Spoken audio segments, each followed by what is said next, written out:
Shalom saudara yang dikasihi oleh Tuhan Yesus Kristus. Marilah kita membuka firman Tuhan yang terambil dari Matius 24 ayat 4 sampai 8. Demikianlah firman Tuhan. Jawab Yesus kepada mereka, "Waspadalah supaya jangan ada orang yang menyesatkan kamu. Sebab banyak orang akan datang dengan memakai namaku dan berkata, 'Akulah Mesias,' dan mereka akan menyesatkan banyak orang. Kamu akan mendengar deru perang atau kabar-kabar tentang perang. Namun berawas-awaslah, jangan kamu gelisah, sebab semuanya itu harus terjadi, tetapi itu belum kesudahannya. Sebab bangsa akan bangkit melawan bangsa, dan kerajaan melawan kerajaan. Akan ada kelaparan dan gempa bumi di berbagai tempat. Akan tetapi, semuanya itu barulah permulaan penderitaan menjelang zaman baru." Amin. Murid-murid Tuhan Yesus bertanya kepada Tuhan Yesus, apakah tanda dari kedatangannya kelak sebagai Raja? Dan Tuhan Yesus menjawab serta mengingatkan mereka agar mereka dan juga kita sebagai murid-muridnya jangan sampai disesatkan oleh siapapun. Hal yang harus kita ingat tentang hari kedatangan Tuhan Yesus adalah, yang pertama, tidak ada yang tahu kapan kedatangan Tuhan Yesus kecuali Bapa di sorga sendiri. Matius 24 ayat 36 mengatakan, "Tetapi tentang hari dan saat itu tidak seorang pun yang tahu, malaikat-malaikat di sorga tidak, dan anak pun tidak, hanya Bapa sendiri." Hal yang kedua yang Tuhan Yesus ingatkan adalah bahwa Tuhan Yesus menginginkan agar kita semua umatnya hidup berjaga-jaga, sebab kedatangannya itu seperti kedatangan pencuri di waktu malam. Matius 24 ayat 42 sampai 44 mengatakan, "Karena itu berjaga-jagalah, sebab kamu tidak tahu pada hari mana Tuhanmu datang. Tetapi ketahuilah ini, jika tuan rumah tahu pada waktu mana pada malam hari pencuri akan datang, sudahlah pasti ia berjaga-jaga dan tidak akan membiarkan rumahnya dibongkar. Sebab itu, hendaklah kamu juga siap sedia, karena Anak Manusia datang pada saat yang tidak kamu duga." Saudara yang dikasihi oleh Tuhan Yesus, masa pandemi corona ini telah membuat banyak orang mengira-ngira bahwa saat kedatangan Tuhan Yesus sudah sangat dekat dan tidak ditunda-tunda lagi. Berbagai-bagai gereja, begitu banyak hamba-hamba Tuhan, bahkan dengan berani bernubuat bahwa memang Tuhan Yesus sudah segera datang. Demikian juga dengan orang-orang yang tidak percaya kepada Tuhan Yesus. Mereka menganggap bahwa masa pandemi corona ini adalah tanda bahwa Dajjal atau bahkan Imam Mahdi akan segera datang. Tetapi kita sebagai anak Tuhan, kita tidak boleh begitu saja percaya, karena Roh Kudus akan menuntun setiap umat Tuhan untuk selalu berjaga dan siap sedia menanti kedatangan Tuhan Yesus Kristus. Firman Tuhan dalam 1 Tesalonika 5 ayat 1 sampai 8 mengingatkan kita, "Tetapi tentang zaman dan masa, saudara-saudara tidak perlu dituliskan kepadamu, karena kamu sendiri tahu benar-benar bahwa hari Tuhan datang seperti pencuri pada malam. Apabila mereka mengatakan semuanya damai dan aman, maka tiba-tiba mereka ditimpa oleh kebinasaan, seperti seorang perempuan yang hamil ditimpa oleh sakit bersalin. Mereka pasti tidak akan luput. Tetapi kamu, saudara-saudara, kamu tidak hidup di dalam kegelapan, sehingga hari itu tiba-tiba mendatangi kamu seperti pencuri. Karena kamu semua adalah anak-anak terang dan anak-anak siang. Kita bukanlah orang-orang malam atau orang-orang kegelapan. Sebab itu, baiklah jangan kita tidur seperti orang-orang lain, tetapi berjaga-jaga dan sadar. Sebab mereka yang tidur, tidur waktu malam, dan mereka yang mabuk, mabuk waktu malam. Tetapi kita yang adalah orang-orang siang, baiklah kita sadar, berbaju zirahkan iman dan kasih, dan berketopongkan pengharapan keselamatan. Amin. Tuhan Yesus mengatakan bahwa kabar tentang perang, kabar tentang kelaparan, dan kabar-kabar lainnya yang menakutkan adalah hal yang memang harus terjadi. Namun, jangan biarkan diri kita menjadi gelisah karenanya.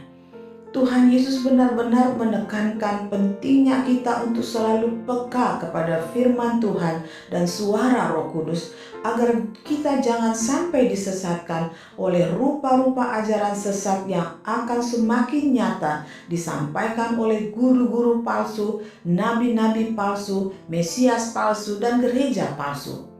Peristiwa pandemi ini adalah peristiwa yang telah berulang terjadi setiap 100 tahun. Dan selalu ada zaman baru yang mengikuti pandemi itu. Sebagai contoh, pada tahun 1918 terjadi pandemi Spanyol yang dampaknya sangat terasa di seluruh dunia. Apa yang terjadi setelah itu? Dunia memang memasuki zaman yang baru. Pada abad itu terjadi Perang Dunia Kedua dan dibentuknya PBB. Dan ada satu hal yang berabad-abad sudah dianggap tidak mungkin terjadi, yaitu penggenapan nubuat firman Tuhan dengan berdirinya negara Israel. Pemimpin-pemimpin dunia seringkali menyebutkan kata zaman baru dengan istilah New World Order. Bahkan Presiden Indonesia yaitu Bung Karno dan Presiden Soeharto menyebutnya dengan istilah tatanan dunia yang baru. Kini pandemi 19 terjadi di abad 21 dan kita melihat begitu dahsyatnya dampak di seluruh dunia. Dunia langsung memasuki zaman baru. Manusia berubah, negara-negara berubah, seluruh dunia berubah. Dan kita menyebutnya sebagai zaman new normal. Kita juga melihat apa yang terjadi pada abad ini, yaitu kemajuan teknologi yang begitu pesat, kemajuan kesehatan yang begitu pesat. Kita melihat bahwa era ini kita memasuki era artificial intelligence, di mana manusia akan lebih banyak berinteraksi dengan robot, memakai robot untuk segala kepentingannya, komputer yang serba canggih dan mengetahui semuanya. Demikian juga kita memasuki masa di mana teknologi begitu canggih sehingga negara seperti Cina bahkan bisa mengklaim bahwa ia telah membuat matahari buatan. Teknologi di bidang biologi seperti cloning juga semakin maju pesat. Sehingga itu semua juga merupakan hal-hal yang menandai zaman baru setelah pandemi ini terjadi. Lantas apakah artinya semua itu bagi kita? Apakah kita menganggap pandemi ini dan hal-hal yang akan terjadi ini adalah hal yang biasa dan harus terjadi? Atau sebaliknya, hal-hal ini adalah hal-hal yang harus kita cermati sebagai tanda-tanda zaman yang digenapi? Tentu saja kita harus mencermatinya sebagai tanda zaman, yaitu kedatangan Tuhan Yesus yang sudah semakin mendekat. Jika 50 tahun yang lalu orang-orang sudah ramai berkata bahwa Tuhan Yesus sudah akan datang, maka sekarang kita akan berkata kedatangan Tuhan Yesus sudah 50 tahun lebih dekat. Dan itulah sebabnya mengapa kita harus lebih berjaga-jaga dan harus selalu berdoa agar kita bisa peka terhadap suara firman Tuhan dan suara Roh Kudus yang senantiasa mengingatkan kita akan semuanya ini. Dalam 2 Petrus 3 ayat 3-4 dikatakan, yang terutama harus kamu ketahui ialah bahwa pada hari-hari zaman akhir akan tampil pengejek-pengejek dengan ejekan-ejekannya, yaitu orang-orang yang hidup menuruti hawa nafsunya. Kata mereka, "Di manakah janji tentang kedatangannya itu? Sebab sejak bapa-bapa leluhur kita meninggal, segala sesuatu tetap seperti semula pada waktu dunia diciptakan." Zaman baru demi zaman baru telah terjadi, namun mengapa Tuhan Yesus tidak kunjung datang?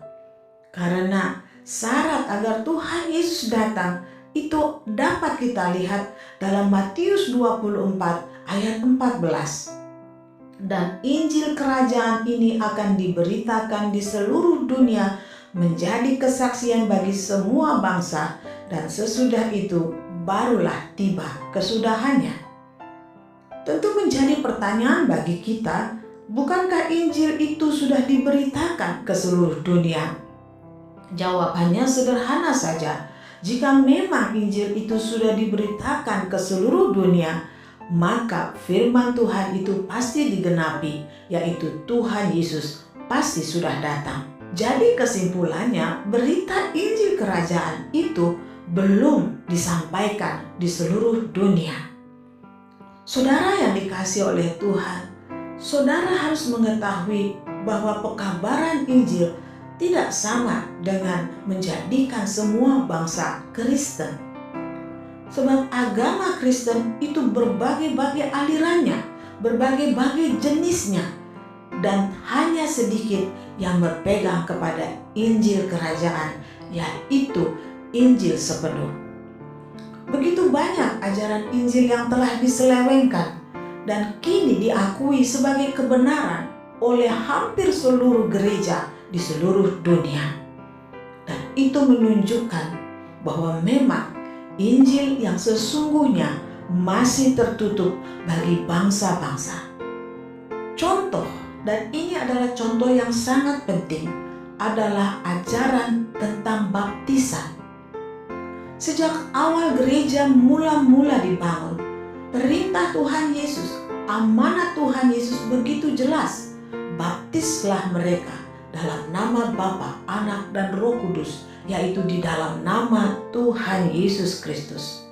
Namun saudara, sejak berdirinya gereja yang berpusat di Roma, baptis yang dilakukan oleh Tuhan Yesus tidak lagi berlaku dan diganti dengan baptisan secara percik. Ini adalah penyelewengan yang sangat-sangat vital, yang sangat-sangat penting. Kini kalau kita berbicara tentang baptisan, maka orang akan berdebat yang terpenting adalah percaya kepada Tuhan Yesus Kristus. Mereka menganggap bahwa semua baptisan itu sama.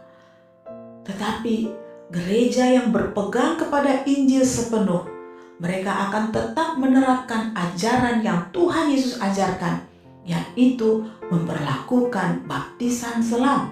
Saudara yang dikasihi oleh Tuhan, sejarah perkembangan gereja menunjukkan bahwa mereka yang tetap menganut baptisan selam justru disebut sebagai kelompok Anabaptis.